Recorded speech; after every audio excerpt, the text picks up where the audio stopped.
Welcome, guys, to a new episode of the Raffles podcast, Igniting Hot Seats. Today, I'm honored to have two guests, Alessandra and Alessandro. Please introduce yourself to the public. Very pleased to meet you. I'm Alessandra Iovinella, and thank you for having me today. Leading the office of FutureBrand Milan and Paris. FutureBrand is one of the international key branding companies, so I'm very pleased to be here. Thank you. Welcome, this is Alessandro Bianchi. I've been at Nike for 23 years. Then I've been at New Guards Group, leading in the Reebok Europe, and lately in the Off-White team for trade marketing and business development. And the reason, I guess, we are here, three of us, me and Alessandro together. That was the next question. And is that when I started as an intern in Nike Italy office, we had a great agency partner that was called Wyvern Kennedy, was in Amsterdam. And the account director working for Nike Europe was Alessandra Iovinella, that has been my mentor, tutor ever since. Wow, tutor, mentoring. And I got the Even a friend. And I got you pass it to me. Of course, at Nike at that point. So it's a nice circle. It's a common. It's very nice. It's crossing, continue to cross. Hopefully, yeah. Hopefully, yes. Maybe at some point I will transmit it to someone else. And we have also the same name, so it's easy for you. That's right. It's Ale. I will go change my name. That's easy. Yeah. Thank you so much for the introduction. Every guest has given a name to our teddy bear. What is your name? We decided to call it Chiattillo. Chiattillo, and you want to explain why? Yeah, it's due to my Neapolitan origins. Chiattillo is the name that you give to, I would say, men, guys coming from a certain part of Naples, from Chiaia Posillipo. It's like the well-educated guys, and it came to be famous because in one of the latest series brought up Mare Fuori, there's one guy, Chiattillo, and this is how it became also famous as a nickname. Lovely, lovely. Well, this guy definitely got an upgrade from last time. Yeah. Well, then let's give the floor to him and shoot the first question to you guys. What if branding is just modern day religion? We follow logos like icons, perform brand rituals, swear loyalty, and shame the unfaithful. Are marketers the new priests of belief? Tough catch. It's an interesting question. Wow, bravo Chiattillo. I've got to say that it is true, but there is a period of time where it was true having brands playing as a religion and having priests, so followers of those brands behaving as a religion. These days, I feel it's less orthodox. We have more freedom and brands are free to express themselves differently. Also because dynamics, speed is changing and affecting a lot. And so you are not as rigorous as used to be in the past. And I don't know what you think of, Ale. When I heard the question and talking about marketeers as priest of nowadays religion, I was just thinking about religions nowadays. Religions need a priest. Most of the religions that we have in the world don't have a priest. There is a direct relationship between people and God, that's right, and the divinity. So maybe I'm wondering if marketeers are needed nowadays. But jokes aside, I think as much as we like the analogy of religion and branding, and the reason why we like it is that there are areas of semantic in common that might be values or maybe meaning, but it finishes there. And so change of mind, as Alessandra was alluding to, is not only accepted, but most likely even expected. Yeah, it's super interesting to think, since you brought it up, like the things they have in common. going back to reason on the fact that both religions and brands have this aspirational layer now, right? They're giving you ideals and something to look forward to as well. And at the same time, let's say on the other side of the coin, we're seeing, well, of course, I'm speaking more about here in Europe, but the loss of power from religions as well, right? And this goes, do you think this also goes hand in hand with the loss in power of brands and, Are their... we really sure about that? I was fascinated by something that I was reading during the election of the new Pope.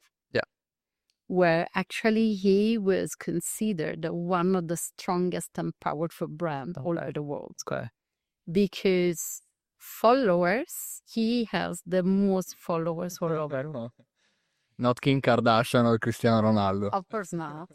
But it's interesting how you can compare things and have a point of view that might be very alike in a world of the new dynamic world, as well as doing exactly the opposite. So these days, you can consider things on one hand, by even looking at them exactly at the opposite way and having two truths that might be the same truth. Mm-hmm. Yeah, that's interesting. What do you think, Ale? I think the thing commons in the area of beliefs comes also with something that is very appealing to the root of the word, right? Religion, or from the Latin, I think it means give away something or count on something else. That's where I think that it's probably a way of complementing. So nowadays, values are substituting religious values, and brands may have a role into that, and vice versa. So if you don't believe in brands, you may have something else to believe in. So the believing thing is the common thread, and then you can put it where you want it. But it's not one to. It's not. Let's say they're not following the same trend. It's probably one complementing the other, one that flows into the other. Yeah.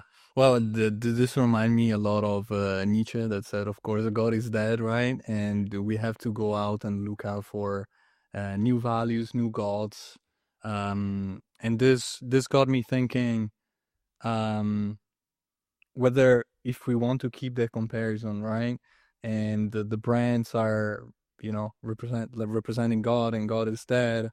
What matters now in a sort of way? So in a world where we see communities, cultural subcultures, paving the way and having way more relevance in the cultural landscape rather than brands. So once upon a time, it was, and correct me if I'm wrong, the cultures tapping into brands and using the brands to elevate themselves and being part of a scenario, of a community as well. Now, the human being, the communities, the cultures are tapped into. So the other way around, from brands to be relevant again. Just let's probably abstract ourselves for a second. When do you start recognizing a community, a person, a creator? Probably when they start behaving, appearing, and somehow manifesting themselves as a brand. So the dynamic remains a little bit the same. Then it's probably populated by different shapes, animated by different character, but the branding element still holds. Yeah. So it's just a different way of branding now. We're more focused on personal branding and community branding as well. And everyone is trying to do in this social economy, is trying to do their own. Also, at the very, very beginning, brands that need to attract a very, very large community. Why these days, it's also good to attract a small community. Mm-hmm. It's like the audiences can be even smaller because the duplication of brands. I mean, if you look at the beauty sector, how many brands have been launched in the last even 5 years? Mm-hmm. And it is interesting because they do speak to niche audiences. So again, what is contaminating? Is it the audience that contaminates the brand or the other way around? It is interesting that they found a common ground where they recognize each other. And it might be that then you are going to open up and be more interesting for a wider audience.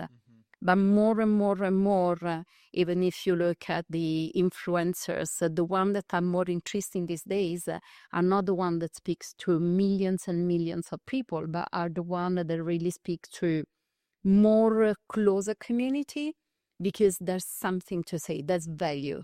At that point, it is interesting because if you're going to collaborate with them, there's their value, and their value passes on to the brand. Oh yeah, And on the other way around. yes, yeah. That's great. Yeah. Well, let's go to the next question then. Come on, Teddy. Let's be honest, some heritage brands are timeless. They're just better at marketing nostalgia. So here's the take. Is a future-proof brand one that flexes with culture, or one that stands still and stays iconic? This is your field, future-proofing brands. Well, future-proofing brands. Walt Disney is a future-proof brand? I would say yes. Okay. And it was born thanks to Mr. Walter Disney. Frankly, it is interesting because it has had the ability to create stories, and those stories are still relevant today. So future-proof, to me, speaks for relevance. Future-proof means having the ability to keep your essence, but have the ability to update yourself as a persona does with the days. I'm always the same Alessandra as I was when I was 15, but then I had to change myself during the years. My essence is still the same. You can still recognize me. And I guess this is very, very important when you go back to brands. Disney, Apple, Samsung, what is in common with them is that they're true to themselves. They are still authentic. Their narrative, their way to engage is still true. And I feel that this is what really makes them interesting these days. I think that the analogy of bringing brands into personas and exiting the idea of crystal balls for future proofing, but rather thinking about how authentic you can be, reading your own self with the different situation is the area where this conversation is going. I think when listening to the question, think about the meaning that we give to heritage brand is also something to somehow to be elaborated on. We are thinking about brands with rich history, fine. But is the history relevant, as Ale was saying, to the consumer of yesterday as it will be to the consumer of tomorrow? The ability to travel across time or to bring or travel across time keeping the same level of meaningfulness is the task that is on this brand persona nowadays. And it's also the most difficult one, because more and more and more, anytime we have a new brand that comes to us, for instance, challenge, what they ask us is, okay, we are like this made us famous 60, 70, 100 years ago. But these days, we don't really know if we have to continue like that or we have to change something.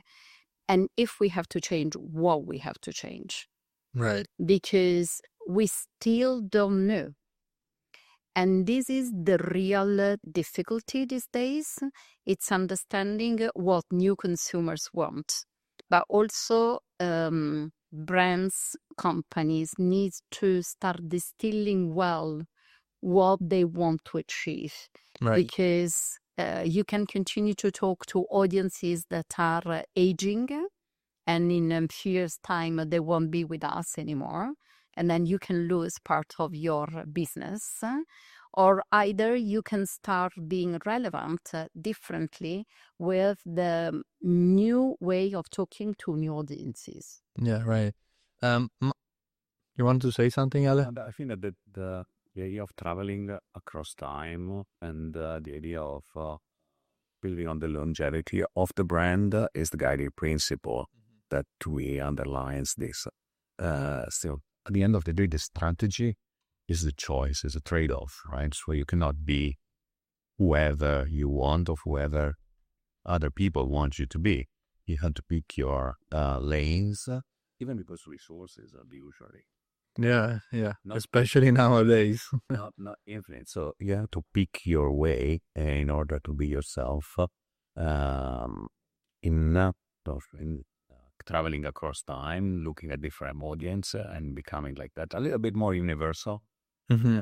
so that you come across yourself in different contexts. To always be yourself, no matter, when the time passes, still be true to yourself. My question is more like, at this point, like we have, of course, huge companies that maybe have developed during time and they have this huge bag of heritage, right, on their shoulders. And they want to, of course, still leverage it because, right, it makes sense. But at the same time, we have this crazy world we're living in where one day and the day after can be completely different. We don't know anymore. It's very tough to, put in a box what people want. It's very tough, as we said before, to speak to more people, but rather like keep a niche. So in a ever changing scenario, right, where you're probably also missing some referral points, something that stays the same for 2 days in a row, right? How do brands can find a way to adapt to the situation they're in? Should they try to look out and try to understand what there is outside in order to make those changes inside as well to keep up with time? Or it's more of a matter of, I don't care what's outside, I'm gonna do my thing, I'm gonna stay true to myself, and results will come? You're not the same person you were. I'm not even 5 when you know me. That's like a bit the points, right? In between the inside and the exterior, there is a relationship that grows daily. And that's where, if you want to keep yourself authentic, but you want to live and survive to the context, you just need to evolve. It doesn't mean revolutionize on a daily basis. It's just keep in mind who you want to be and define where you want to go, given the context that changes. It's that relationship element in between brand and context is probably the formula that still remains as the dynamic that I have to observe, right? It's like the Coca-Cola formula. It's also think of the fashion world, and again, the luxury fashion world is you had I don't know, Mr. Saint Laurent, you had people who made those brands like very, very famous in the world. And then after that, you have creative directors that are trying to interpret what they founded, what they created. Is this the same? It might. It might be an interpretation of what they created, try to attract new audiences, try to be interesting or relevant for new people. But at the end of the day, that brand has a name, and the brand has a name that has a founder, and that founder has an heritage, has those traits that made that brand big, famous, reputed all over the world. So there should be somehow a balance. I don't know if it's a compromise, but the compromise should be speaking for the brand as well as for the commercial expression of that brand. Yeah, because I really feel that at the moment, I don't know what you guys think, but well, first of all, we have way different brands reunited under the same flag. And at the same time, everyone is chasing relevance. And let's say that under the layer of relevance, there is, of course, the commercial goal, right? Everyone wants to achieve big numbers because that's what matters at the end of the day.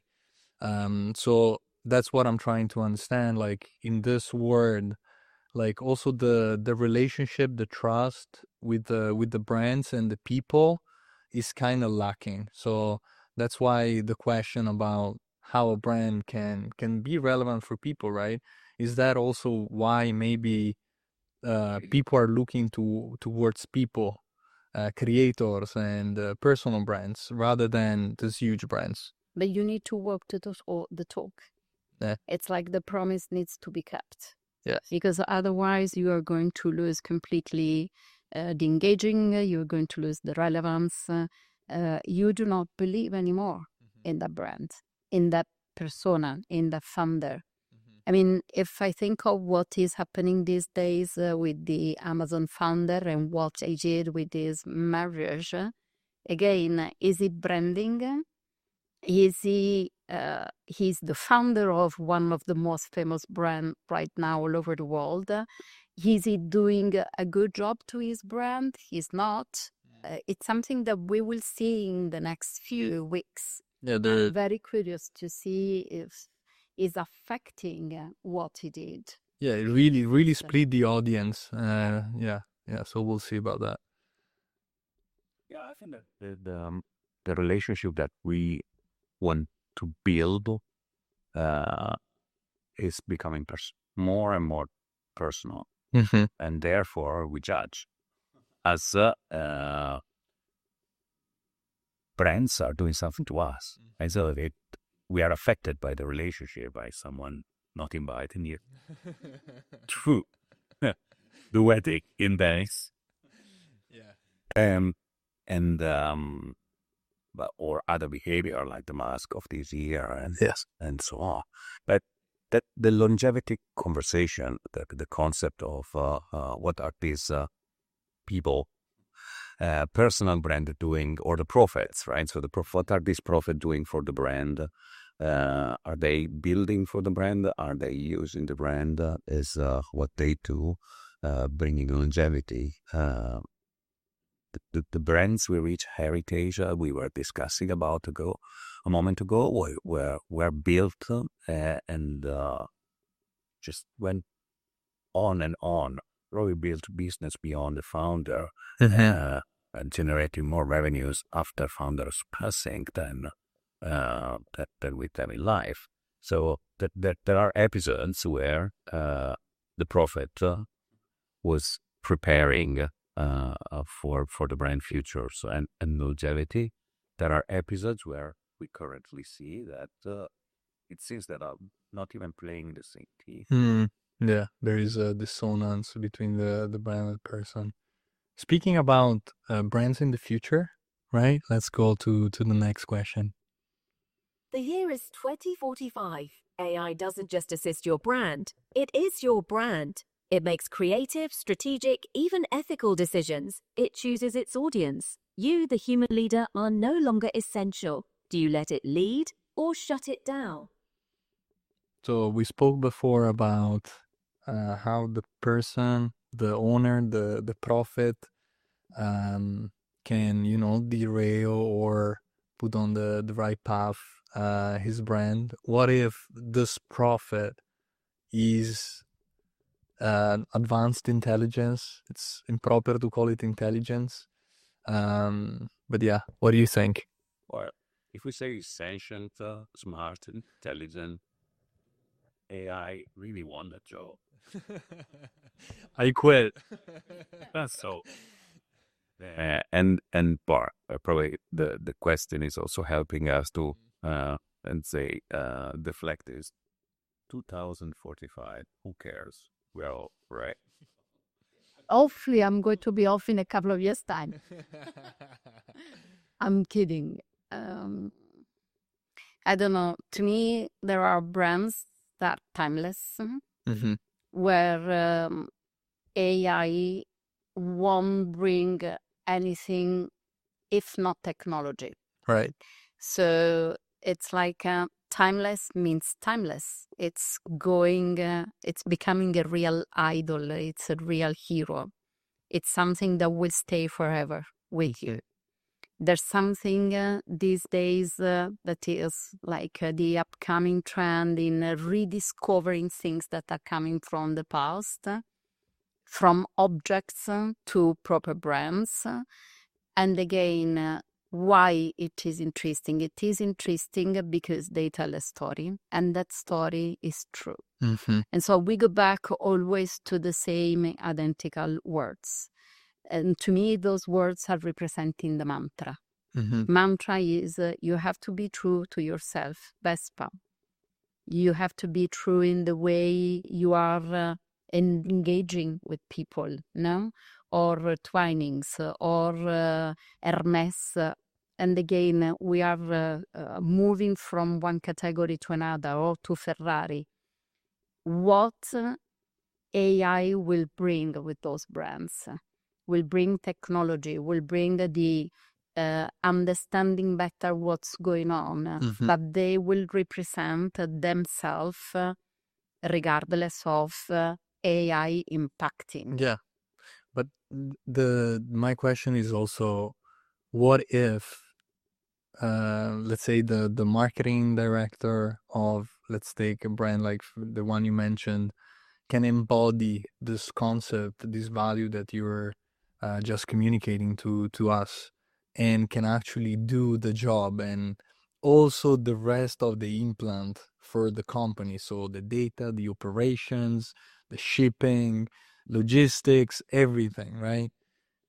To me, it's going to be, again, getting simpler because it will help you in making process smarter and at the highest speed. However, behind there are brains. There are still brains that train AI doing things in whatever category you're mentioning. And to me, this is what is important. It's brains, it's what created AI. And brains, so individual people, are still essential to any organization. Technology should support those people in making their job in an easier way. So if I can work 8 hours, 9 hours, 10 hours at a better way where I can get more free time during the hours because someone can help me, why not? Or maybe just work 3 days a week. Right. Yeah. And being paid. Yeah, that's probably the most important part. Ale. I think the conversation about AI came up literally in the last 5 years. It's a brand new thing. Yeah, or even if the conversation about it are pretty old. And the reason why I'm saying it's very much coming up in the last 5 years is that it is mirroring the conversation about everything else. It is a polarizing conversation, AI and everything else, right? So it's one against the other. One side is gonna steal my job, the other was gonna help me so much. Yeah. And so on. It's Republican and Democrats. It's Trump and no. It is polarizing. Yeah. And that's a natural dynamic that we had to come at peace with. At the same time, if we just step aside for a second from the polarizing conversation, you say it's a tool that we have to learn and then start working with. Think industrial revolution, right? So industrial revolution came, then it changed drastically the way of working, but craftsmanship still is easier with us 300 years after, many years. Long quote. It's a long way. It's a long way. on the day. So it is about a little bit that, right? So if you have to think strategy, you probably have to think how the tool fits your strategy. Not necessarily take a leap of faith into something you don't know. I'm just gonna do it for myself. Friendly to talk about intelligence. Right. Think of how it can serve your business and your brand first, rather than just dive into that and forget about your colleagues, your partner of the last ages of work. Yeah. So we all agree that the brain behind the machine need to be there, at least for now, right? We'll see in the near future. But we also saw at the moment something that, of course, concerns us as marketeers and people interested in brands.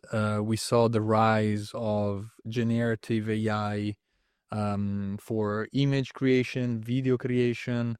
We've been at Google, a lesson in Google. They showed us a bit about Veo. There is, of course, the biggest competitor, OpenAI, with Sora, Runway, lots of different models that can really, from a prompt, and that's, a big discussion, of course, you need to have a brain that knows what to prompt and the art of prompting as well. But the possibility now is that this, so it's just a brand, gets a guy that is good at prompting, a nice creative director that knows what he's doing, and in 24 hours can get out a campaign. And that tells a lot about, the reactivity we were speaking at the beginning. So what is your perspective on this? It's interesting that you're raising that. And this is also something that some clients are questioning us. It's like, are you using it? First of all, we are studying it because before using, you have to know which are the potential behind. And like you said, prompting is very, very important. You can end up to a result that is not an interesting result if you didn't prompt correctly. But it is interesting. So as an organization, all of us has been called to learn new things. Can you come up already with a concept that is the final one? Frankly, no. Not now.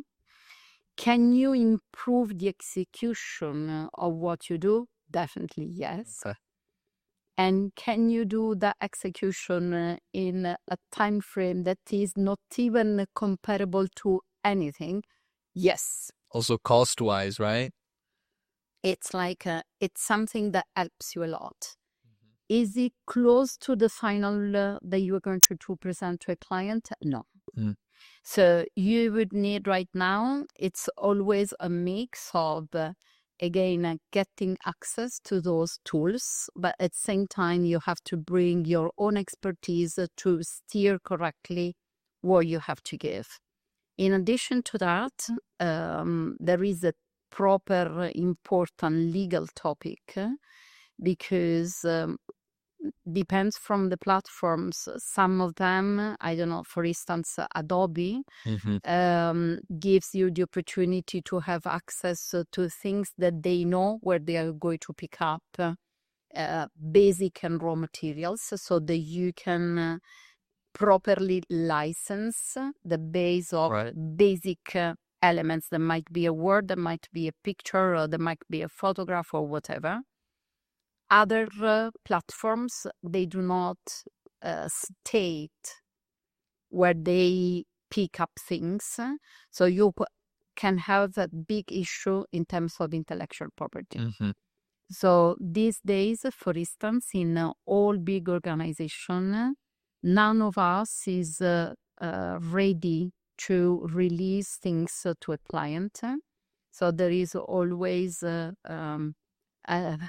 well noted at the end of whatever presentation if we are going to use AI, because you need to make clear that these are things that we are not allowed to use.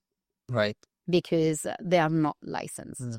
So I guess AI does have a lot of good things in it. I guess we are still at the very, very beginning, also because new programs, new platforms are coming up on a daily basis.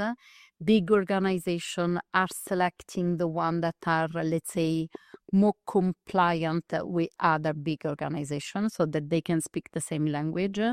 And the implication under a legal point of view are very, very important, because you cannot simply use something and say, okay, you can go and use it to whatever media, because you can really do a mess.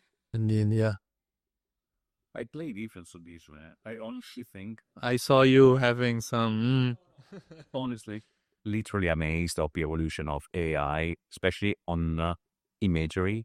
The steps ahead that has been done, seeing it on models, seeing it on garments, all the stuff that usually was considered untouchable by electronics and artificial intelligence is now getting 3 steps ahead of the imagination. But I feel that the battle is not against the competitor and that is actually using AI. It's a means to turn on people force you using it just for the sake of it and just pushing into directions that are not necessarily in line with the brand strategy or the objectives that we have. I think that the learning the language, getting more familiar, getting fluent in the language is on everyone's to-do list for the next months, years, and on and on. Adopting it just because it's correct may not make the good nor for the brand nor for artificial intelligence. Yeah. But I also want to know, you as creatives, right? Like, what are the chats in front of the coffee machine? What people are saying about it? What is your general feeling? You know, like, oh, this is kind of gonna get us the job, or No, I feel there's an excitement, and the excitement comes from the speed. Hmm. I mean, I don't know how much you challenge the platforms, but you can ask, and in 15 seconds you can get a concept. Mhm. And again, is it good enough? Why not? It's a good starting point. It's testable. That's the draft, the mock-up. But I feel that this is the excitement around it. And when you never try it, and the first time you do, they always have the same identical expression. It's like, really, you can do that. Yeah. So that expression is the excitement. And right now, I really don't feel that anyone is panicking about is stealing my job. Do they Okay. really need me? Would be my job at risk? No, not at all. I feel that right now there's more, okay, how can we address correctly Mhm. all what we are learning in a way, again, that becomes unique and original to the end user, to our clients, to even ourselves, because it's an interesting way also to experience ourselves differently. Time by time, we are forced to stay within perimeters of rules, and this gives us the audacity to try something more, something different, something unusual. And it's interesting to see results. So it's a way to challenge also yourself. Yeah. I think we should just push ourselves not to be surprised or blindsided things that are coming, and use it as that mantra a little bit as a that as still something positive from Jeff Bezos. So he didn't do only bad mountain biking at Santa Flu. But I think it was more than 10 years ago he started asking to his first line, or really approaching AI, come back in 2 days and tell me what AI will do good for your team and for your department. So if you look at it like that and you don't consider it as something that comes against you, but something that comes for you, and you start using it with the curiosity of hearing, that's probably the positive. Yeah, let's remember, of course, technology is agnostic, right? Doesn't have a good side, doesn't have a bad side, depends how you use it. Yet. If you look at the movies, then we can get a little bit scared. But yeah, I think, well, thank you for all this Camera Cafe chats also about AI. I think there's a lot of misconceptions around AI and how it's gonna play in the field. So yeah, thank you also for clarifying that, and thank you for this amazing chat. It's always inspiring to hear professionals like you. Attillo. Attilo, yeah, next year maybe you're gonna steal the job, or not this year, right? Not in near future. Yeah. Thank you so much, guys, and we'll see you at the next episode of the Raffles podcast. Bye bye. Thank you. Bye-bye. Ciao.